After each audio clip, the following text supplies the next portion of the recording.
Salut à tous, c'est JB et aujourd'hui on va rentrer dans un monde parallèle.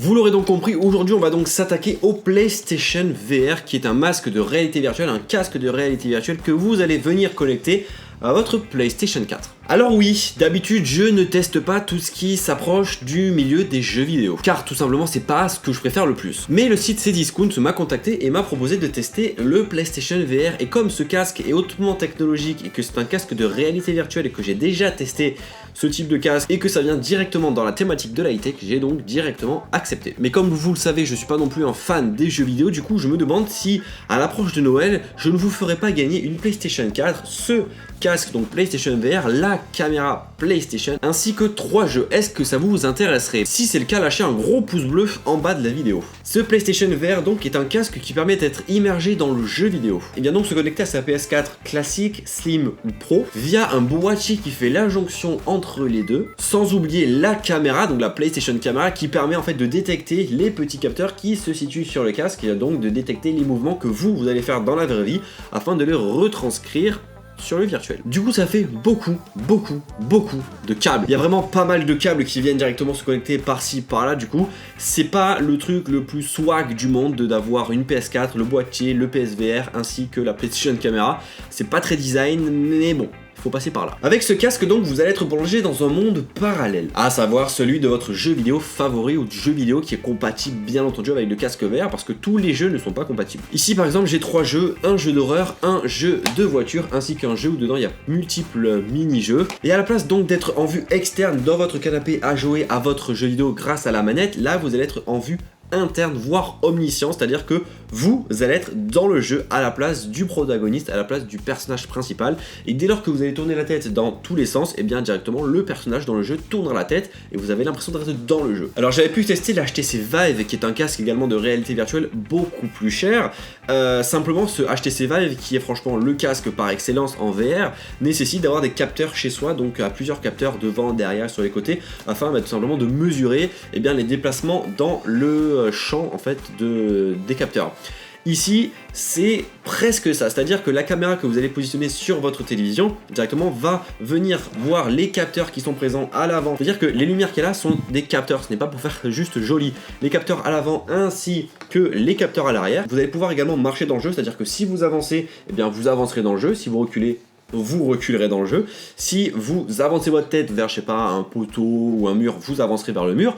S'il y a un obstacle, vous allez devoir vous baisser, vous remonter pour les éviter. Franchement, c'est extrêmement bien fait et super réaliste. Mais pour profiter au mieux de cette immersion totale, il faut avoir les deux petites manettes, les PlayStation Move, qui sont vendues séparément. Vous avez de base, vous savez, celle-ci, cette manette, donc la DualShock 4, qui est compatible avec la VR, c'est-à-dire que quand vous allez jouer en VR, vous allez voir votre manette face à vous, qui prend en fait la place de votre main. Vous allez pouvoir interagir avec des éléments en VR avec la manette, mais c'est beaucoup mieux et beaucoup plus intuitif et immersif d'avoir deux manettes dans chaque main, comme ça chaque main est représentée à l'écran. C'est plus sympa, mais c'est plus cher. Niveau ergonomie, le casque est top. Il n'est pas trop lourd, il n'est pas trop léger, il inspire vraiment solidité.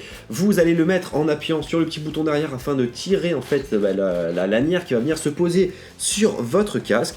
Une fois que c'est ajusté, vous allez pouvoir ajuster le devant en bougeant un peu dans tous les sens.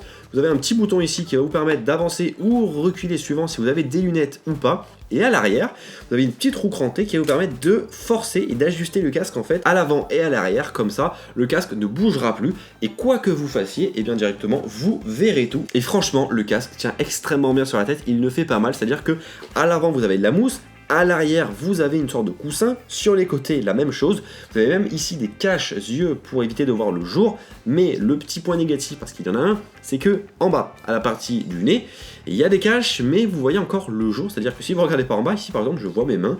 Alors que si je regarde sur les côtés, je ne vois pas le reste. Plus vous écartez, plus vous verrez de jour. Plus vous resserrez, moins vous verrez de jour. Aujourd'hui, les jeux compatibles VR sont très peu, se comptent quasiment sur les doigts d'une main. Et ne comptez pas avoir des GTA 5 mode VR.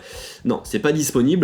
Mais avouons-le, franchement, ce serait énorme d'être à la place d'un personnage dans GTA, courir, marcher, prendre une arme, faire plein de choses comme ça. Franchement, ce serait énorme. Vous avez surtout des petits jeux, comme je vous ai cité tout à l'heure, qui font très bien l'affaire, mais c'est peut-être ça qui bloque aujourd'hui le fait que le VR, c'est plus un marché de niche. Il faudrait que ça se démocratise vraiment avec des gros jeux, des constructeurs qui arrivent, qui proposent des jeux très connus, comme ça directement les clients lambda, les clients fans des jeux à grand public viendront tester ce VR. Sur les 3 jeux, comme je vous l'ai dit, il y en a un qui est très réaliste, c'est Until Dawn, qui est un jeu en fait, un jeu d'horreur, donc attention, les images peuvent parfois choquer, je vous préviens. Directement vous êtes à la place d'un train fantôme et vous avancez petit à petit dans le jeu et vous avez différents personnages qui peuvent vous attaquer, que ce soit des clowns, que ce soit des personnages avec des têtes de cochon, par exemple comme dans les films Saw, plein de choses comme ça. Ça fait peur parfois, ça c'est vraiment à dire, j'ai testé avec plusieurs de mes amis, quand on est en immersion totale avec le casque, donc le casque VR plus un casque audio, parce qu'on a la possibilité de connecter un casque audio directement sur le casque VR, vous êtes dans le game, et là, si on vous dérange, qu'on vous fait peur, qu'on fait des guillis de partout, vous avez l'impression qu'il y a quelqu'un qui vient vers vous dans le jeu, type un zombie, franchement, là, on commence un peu à avoir les chocottes. Mais c'est ça qui est bon, parce que vous avez parfois des screamers qui arrivent, vous avez la luminosité qui est super basse, et d'un coup vous avez un éclair, et là vous avez quelqu'un qui arrive sur le côté, vous allez à droite, vous entendez un bruit à gauche, vous regardez, vous avez un screamer qui arrive, franchement c'est extrêmement bien fait.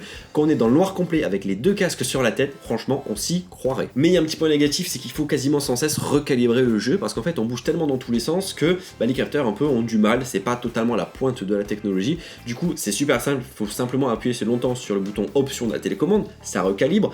Mais quand on est en pleine action, qu'on a des zombies qui te foncent dessus et que tu dois recalibrer, tu perds du temps et du coup tu meurs. Les casques comme ça de réalité virtuelle, c'est super sympa, c'est innovant, ça va dans le futur, mais simplement, on y joue tout seul à ce jeu. Du coup, quand on est avec des amis, c'est chacun son tour.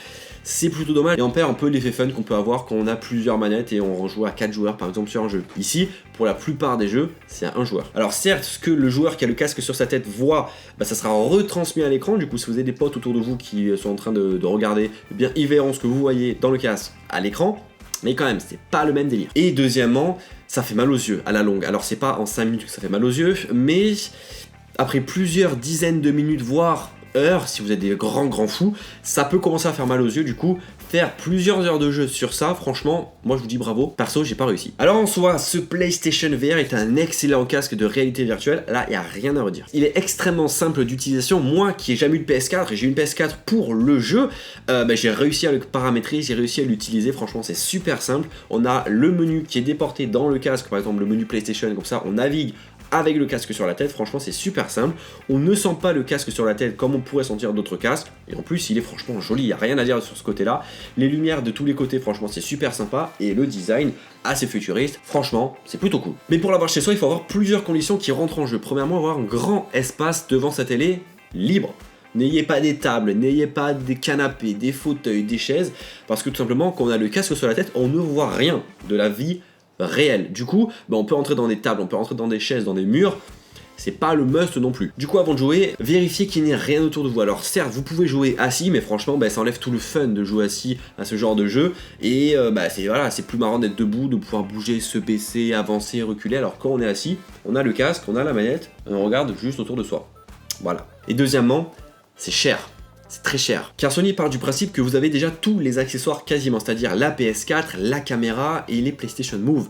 Sauf que pour la plupart des personnes, ils ont simplement la PlayStation 4 et pour d'autres, ils n'ont rien. On va partir du principe que vous avez la PS4.